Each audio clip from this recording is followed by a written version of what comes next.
Welcome to YogiViews, where my guest is yoga itself, through interviewing those who practice it, teach it, sell it, or simply love it. I am Antonio Saucis. Yoga says that everything we need to live a fulfilled life, we already have.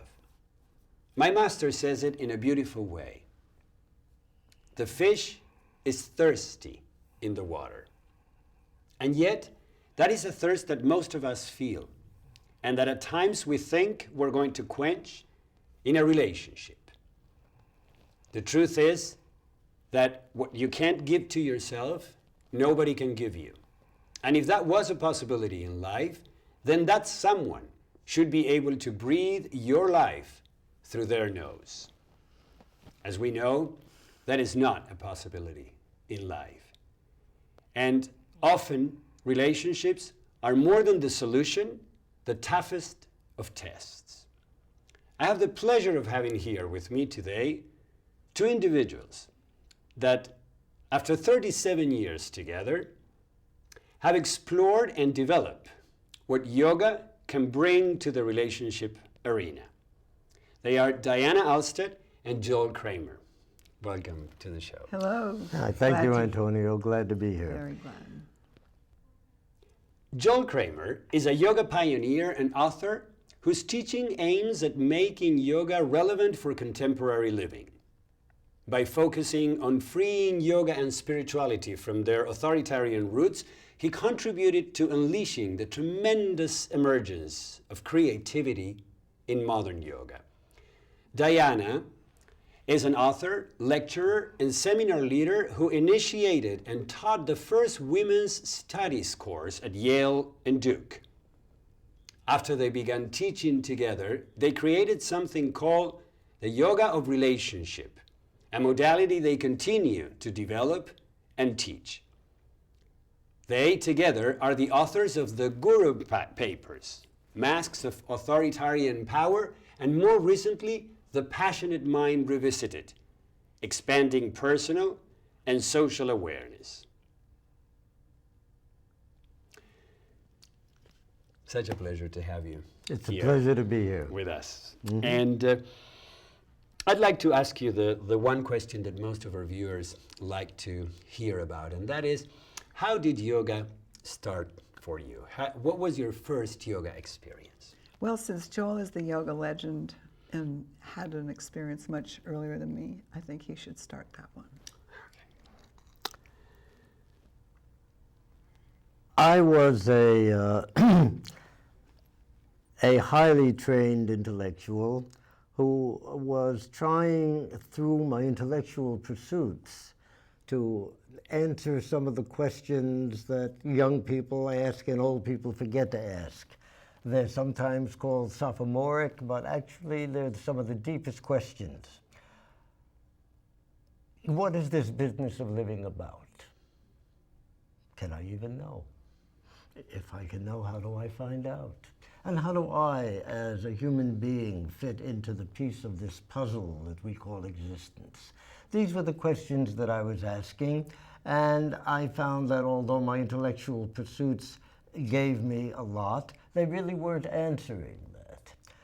As it happened at that particular time, I became familiar with an Eastern teacher by the name of Krishnamurti, who had developed what we philosophers call an epistemology, which is actually a theory of knowledge of how to approach one's own mind to see the conditioning patterns that live within it. And I found his approach fascinating because even though I had a highly trained mind, I began to see how it was rigidly conditioned. Mm-hmm. And as was the fashion of the 60s of putting the mind and body together, I also realized that I had a very, very highly conditioned, very stiff body. I'm genetically very stiff. So I, gathered information and thought I would give the physical yoga a try, just to see what it was about. And I started to do it the first day for 20 minutes, actually on my 30th birthday, and did it for 20 minutes, and something connected, so I didn't miss a day for a year and a half. And now I've been doing yoga steadily for what? A long time. 43 years. Let's say a long A time. long time. So, that's how I initially began to start. And in that process, I became very curious of Eastern thought and tried to take on some of the Eastern points of view, some of their world views. I tried very hard to get rid of my ego, without success. And realized that, either there's something wrong with me or something wrong with the whole paradigm that is trying to get a human being to get rid of their ego. Being I still had an ego, I decided there was something wrong with the paradigm, not something wrong with me. So that started my journey on how to make yoga, which I felt was a very powerful tool, how to make it relevant for me, a Westerner that has an open-ended view about how learning occurs and how one begins to assimilate the information that is being put in. I understood that yoga was a powerful way of dealing with information, but I had to make it fit. So that the ways that I did that actually were very, very different than the traditional Eastern view. That's a tantalizing beginning, arousing curiosity. Well, my first introduction was at Duke, where I was a young professor. There, I went to a lecture on Eastern thought and cosmic consciousness, and I'd never heard of that. I didn't know anything about Eastern thought, and it really interested me a lot. So that was my first introduction to Eastern spirituality. And then around the same time, I started taking physical yoga classes with someone there in Chapel Hill that was teaching Yogi Bhajan's Kundalini Yoga. And my girlfriend was teaching Satchidananda Yoga. So, and then Guru Maharaji came around, or at least news of him, and I sort of started being very curious about all of these Eastern teachings and things for several months. That was my beginning. Now, how did the first insight happen in regards to how yoga can address relationships? Well, I'm just going to back up a little bit. While I was getting involved in yoga classes and things, I was also exploring psychology, parapsychology, Gestalt, because it was the beginning of the human potential movement, which was also around in Chapel Hill. So I got interested in psychology, which wasn't my field, along with Eastern spirituality the same year, and therapy. And I began wondering, how could I put together Eastern spirituality and Western psychology? Then I went on a spiritual quest that summer and out west, and eventually that quest led me to a seminar with Joel Kramer, which I found really interesting because he was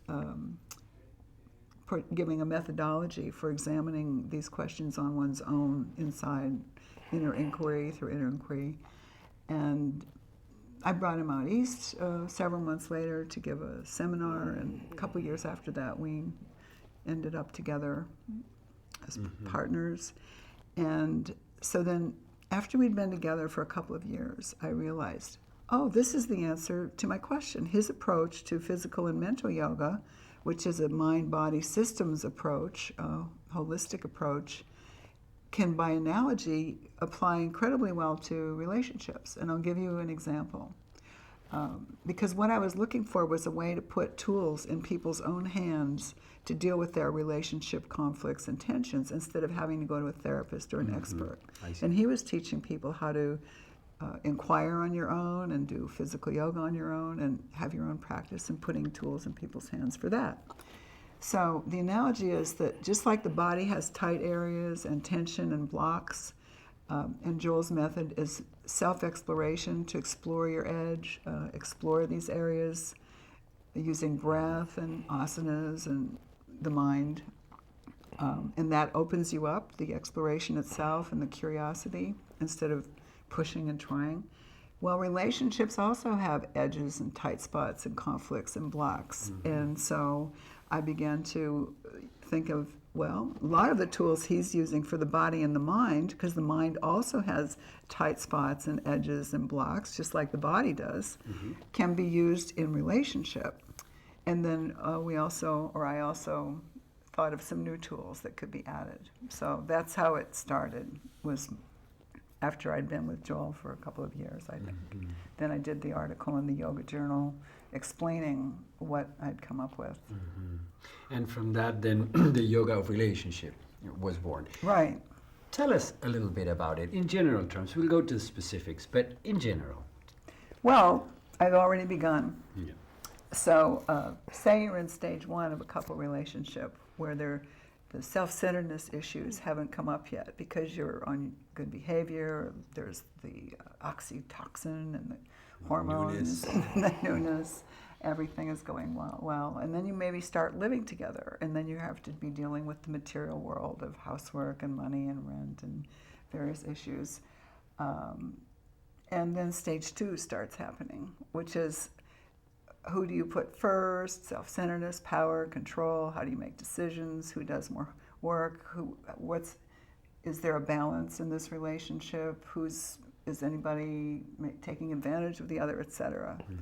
So for those issues, we developed, or I don't know if I did, a process called unraveling a knot. We call polarizations and conflicts where you're stuck and you keep having the same argument over and over, so that you each could repeat the other person's lines, but it doesn't move.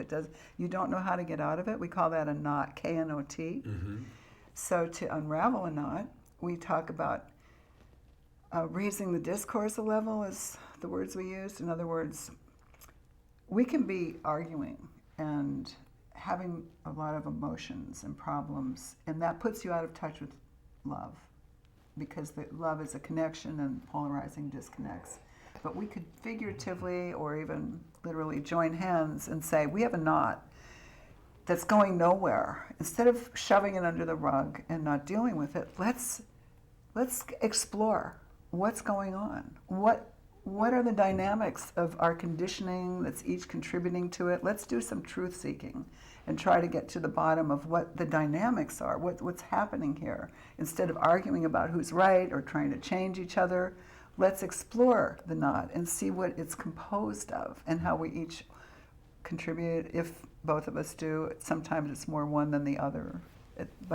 So it's basically an exploration and shifting out of blame, judgment, trying to win, be right, punish, whatever, into exploring. And as I said, his approach to yoga is self-exploration and self-transformation, which comes organically through the exploring. Because you don't know where you'll end up when you're exploring. You can't have a goal. Exactly. If you knew you are going there, you're not exploring. Right. If you know where you're going. Right. And so you might want to say that's the difference in how he uses asanas from tradition. Do you want to say it quickly? If you'd like, yes. you know, and here I'm being a little simplistic, but I think it works. That there are basically 2 approaches that people use, particularly for physical or hatha yoga. One approach is using the body to get the posture.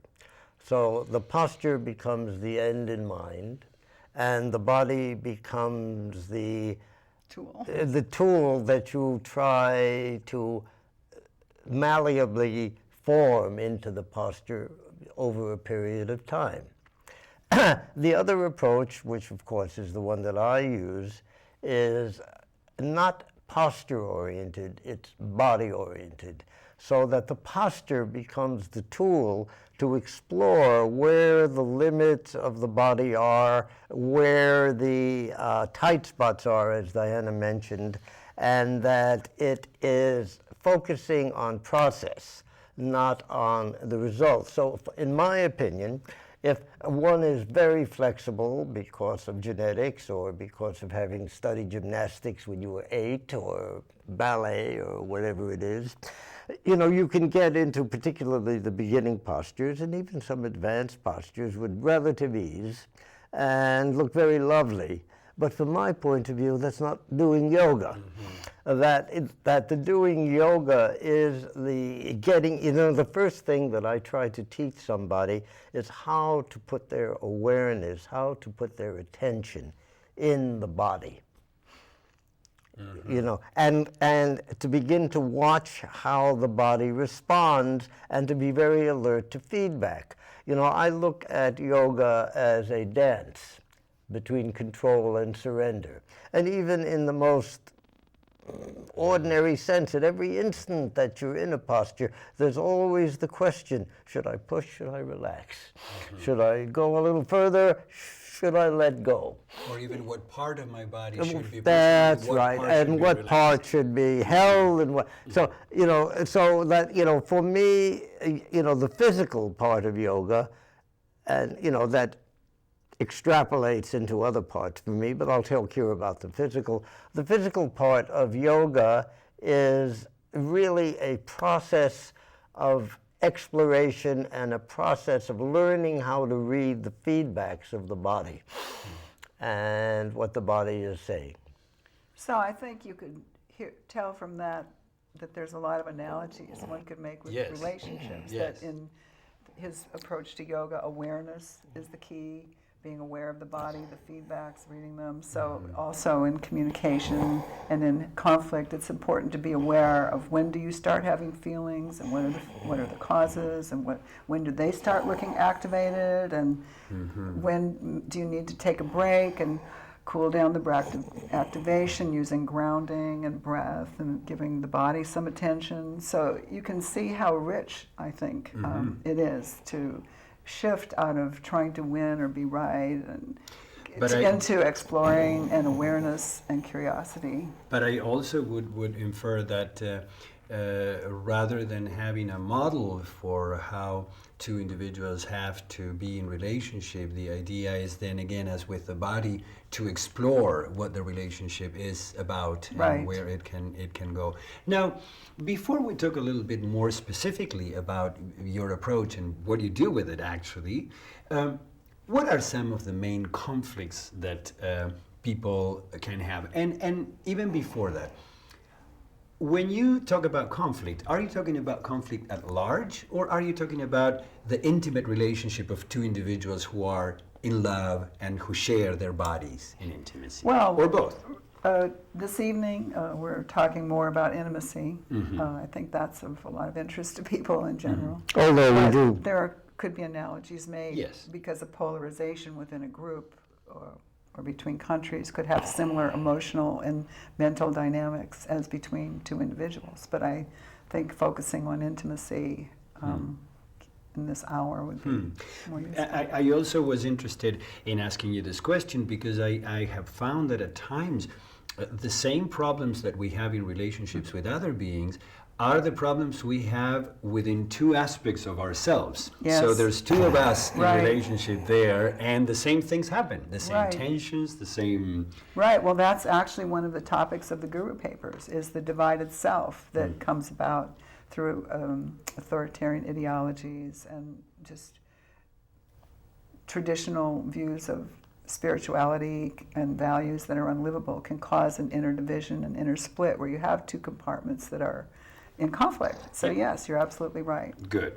So what are some of these big conflicts that people, being intimate, can experience? Well, one can, in a general, as an umbrella way, say what causes conflicts that often break relationships up are power, control, and self-centeredness. Issues around power, control, and self-centeredness. Because one of the things that's important for a modern relationship that isn't only held together by a contract or loyalty or promises is to be wanting to stay together. And one of the things that makes you want to stay together is if there's some kind of balance in the relationship where you're not being taken advantage of and you trust each other and respect each other.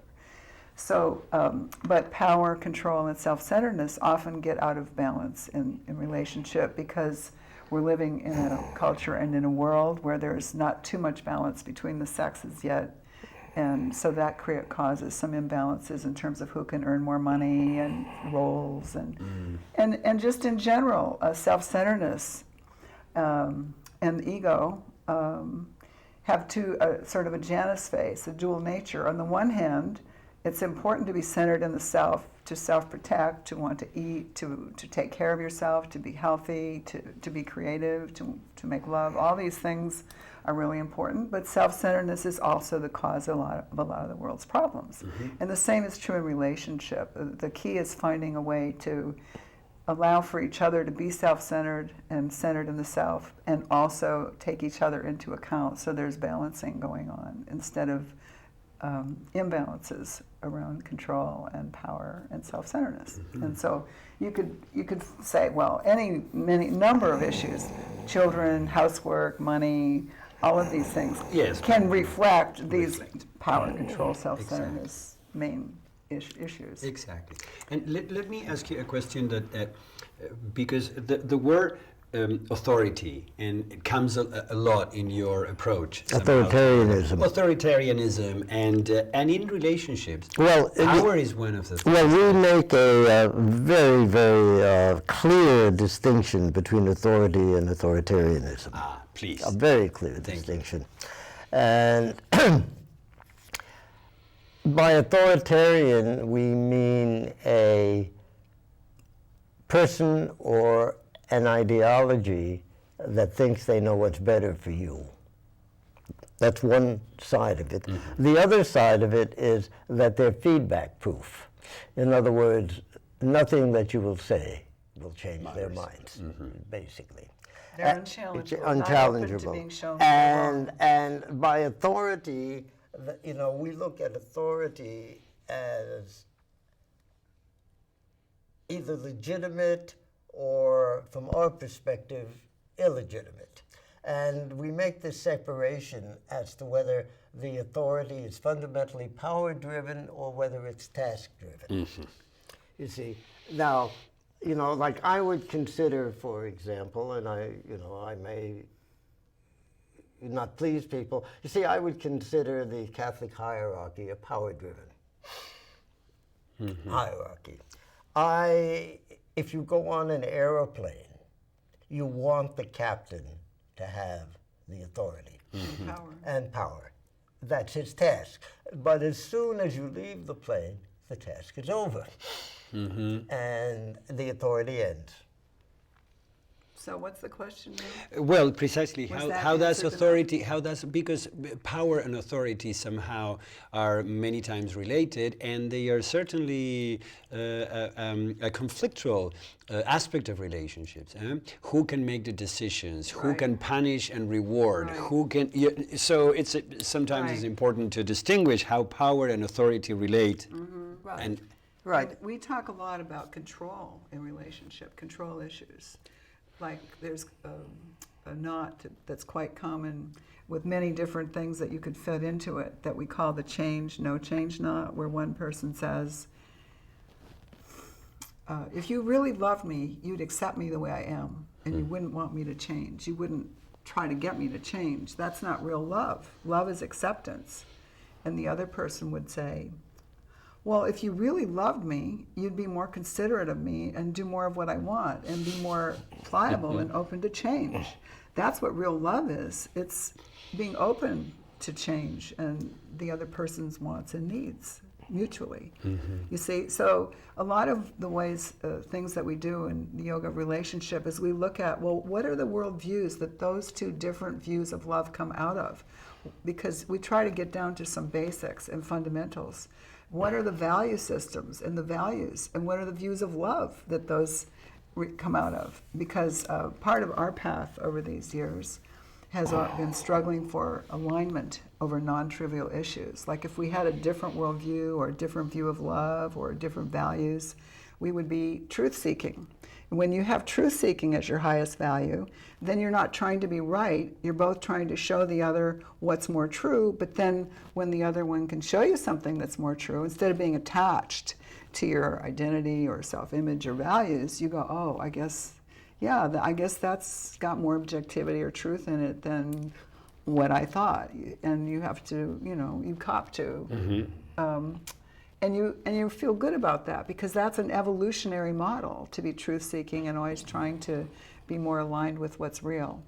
So that helps resolve a lot of conflicts, because you're not only trying to be right, you're also trying to be really right. You know what I mean? Yes, in touch with reality. and to grow together. Right. Yeah, yeah. Now, you've been together 37 years. Yes. Are the conflicts that people, younger couples, are experiencing different from the conflicts that older couples are experiencing, or not? Well, I'm not quite sure exactly what conflicts young people are experiencing. I think there always were conflicts around sexual fidelity and monogamy and jealousy and housework and child rearing and who's doing more work. And I think those are still present.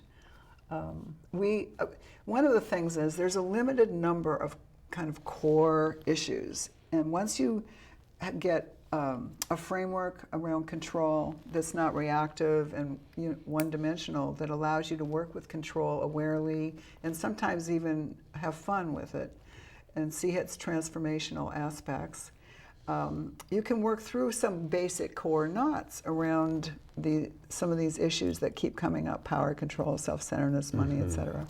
And then you could live in harmony for many years without conflicts. You see, there's not just like a million infinite number of core conflicts. I see.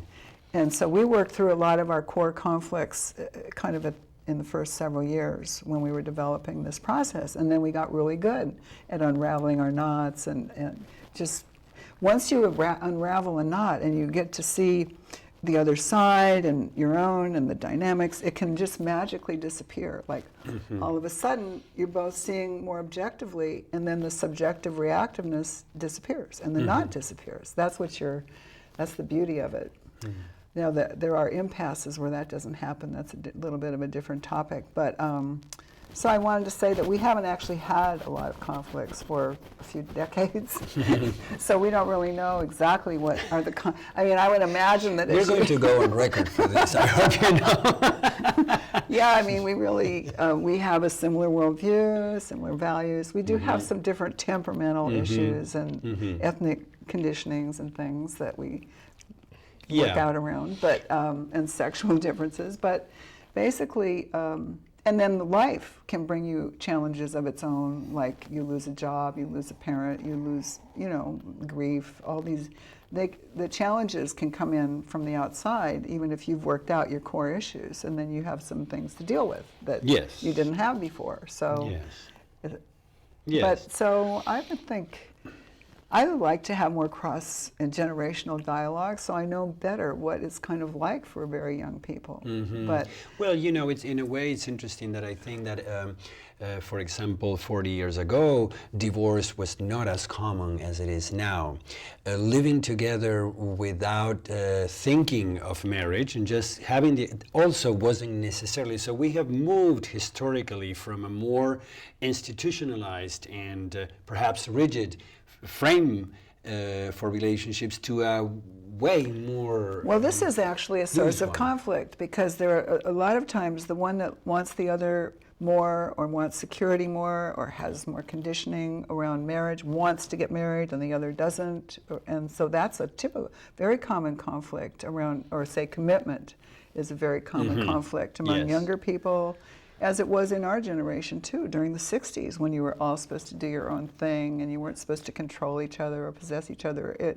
There were these similar conflicts in the 60s as now, and also around having a child. It's become very problematic to have children. So some people really, really can't imagine a life without it, and the other will go, I just don't dare, or I've already done that.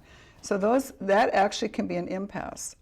We distinguish impasses from knots in that an impasse is deeper than just subjective conditioning or emotions or reactiveness. It's a more of an existential thing. Like say you marry an Iranian who's pretty Western here, then he wants to live in Iran, but you don't want to as a woman. that could be a core impasse, because Yes. it depends on, well, which life do you want? Is the Exactly. relationship more important, or going back to Iran? And same thing with having a child. For many people, that's a relationship breaker, a deal breaker, because and sometimes monogamy and sex, sexual freedom and fidelity is a deal breaker. So there are impasses that you treat differently than knots, but you can't. But knots feel like impasses. They feel so hopeless and stuck, and you have them over and over. So you don't really know if you've got a knot or an impasse till you've worked with it and used maybe our approach is one way to do it, to see if it magically disappears or moves or not. And then you might end up feeling, if after you've given it your best shot, oh, it looks like it's an impasse. But even then, you could live with that for a while, with awareness, the new awareness that you got from working it, and Yes. it might shift And or it not. might shift. It might can not. turn into it the might other. not. Yes. This concludes the first part of a two-part show where I'm interviewing Diana Alstad and Joel Kramer. Joel Kramer is a yoga pioneer and author whose teaching aims at making yoga relevant for contemporary living. By focusing on freeing yoga and spirituality from its authoritarian roots, he contributed to unleashing the tremendous emergence of creativity in modern yoga. Diana Alstad is an author, lecturer, and seminar leader who initiated and taught the first women's studies courses at Yale and Duke. After they began teaching together, they created something called the Yoga of Relationship, which was our topic today, a modality that they continue to develop, teach, and practice. They together are the authors of the Guru Papers, Masks of Authoritarian Power, and more recently, The Passionate Mind, Revisited, Expanding Personal and Social Awareness. I hope you enjoyed our show today. I would love to hear about it, and shoot me an email if you want at antonio@yogiviews.com. And I hope to see you the next time.